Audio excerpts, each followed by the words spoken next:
ပွဲဥထွက်မှာပဲရှုံးနေစားပြီးတော့ရင်ဆိုင်ခဲ့ရတဲ့မြမလေးရွေးစင်တဲ့အားလုံးပဲမင်္ဂလာပါပရိသတ်ကြီးရေ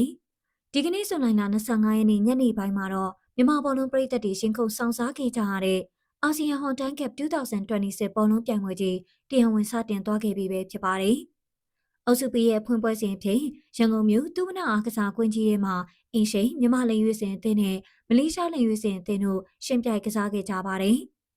အုပ်စုဖွင့်ပွဲစဉ်ဖြစ်တာနဲ့ညီနှစ်သင်းစလုံးကနိုင်ရတဲ့အတွက်အကျိန်နဲ့ပြင်ဆင်လာခဲ့ကြတာပါ။ပွဲစားတင်တာနဲ့မြန်မာအသင်းကအင်ကွင်းအားသာချက်ပရိသတ်အားသာချက်တွေနဲ့အတူမလေးရှားအသင်းကိုဖိအားပေးကစားနိုင်ခဲ့ပါတယ်။အဲ့ဒီဖိအားတွေရဲ့ရလဒ်ကတော့တိတ်မကြခင်မှာပဲထွက်ပေါ်လာခဲ့ပါတယ်။ပွဲစားတင်ပြီး10မိနစ်တိတိမှာပဲကွင်းလေလူမြက်ကောင်းခန့်ကမြန်မာအသင်းတို့အဖို့တန်ဥဆောင်ကိုလှလှပပစတင်သွင်းယူပေးလိုက်ပါတယ်။ဒီကိုကြောင့်သူ့နာကိုင်းတစ်ခုလုံးပြည်သက်တရဲ့အောင်ပွဲခံအသံနဲ့ဖုံးလွှမ်းသွားခဲ့ပါတယ်။မြမတင်းကဒီဥဆောင်ကိုနဲ့အတူပွဲကိုအသာစီးရယူနိုင်ခဲ့ပြီးပထမပိုင်းပြီးမှတကူကုန်းမရှိဆိုရင်ရလန်နဲ့နိုင်ပွဲအတွက်မျှော်လင့်ချက်တွေကြီးကြီးမားမားရရှိခဲ့ပါတယ်။ဒါပေမဲ့ဘောလုံးပွဲဆိုတာမိနစ်90မပြည့်မချင်းဘာမဆိုဖြစ်သွားနိုင်နေဆိုတဲ့စကားဒီပွဲမှာတေချာတက်တည်ပြသွားခဲ့ပါတယ်။ဒုတိယပိုင်းပြန်ဆောင်မှာမလေးရှားအသင်းဟာခြေပါကုန်းရဖို့တိုက်စစ်ကိုရှိန်မြင့်တင်လာခဲ့ပါတယ်။ပွဲချိန်52မိနစ်မှာတော့မလေးရှားအသင်းတောင်းခံပေါ်ရရှိခဲ့ပါတယ်။ဒီတောင်းခံပေါ်ကနေရှမ်းကျလာတဲ့ဘောလုံးကိုမလေးရှားအသင်းကောင်းဆောင်တိုက်စစ်မှုပေါ်လူဂျိုဆူဟာအနိကပိတ်သွင်းသွားခဲ့လို့မြန်မာအသင်းခြေပါကိုခွင့်ပြုလိုက်ရပါတယ်။ရလက်ကတကူပါမြန်မာအသင်းခြေပါကိုပေးလိုက်ရတဲ့တုံ့နှုံမှုကနေမယုံထွက်နိုင်ခင်နောက်ထပ်9မိနစ်ကြာပွဲချိန်58မိနစ်မှာပဲဇလန့်လုံးဝပြောင်းပြန်ဖြစ်သွားခဲ့ပါတယ်။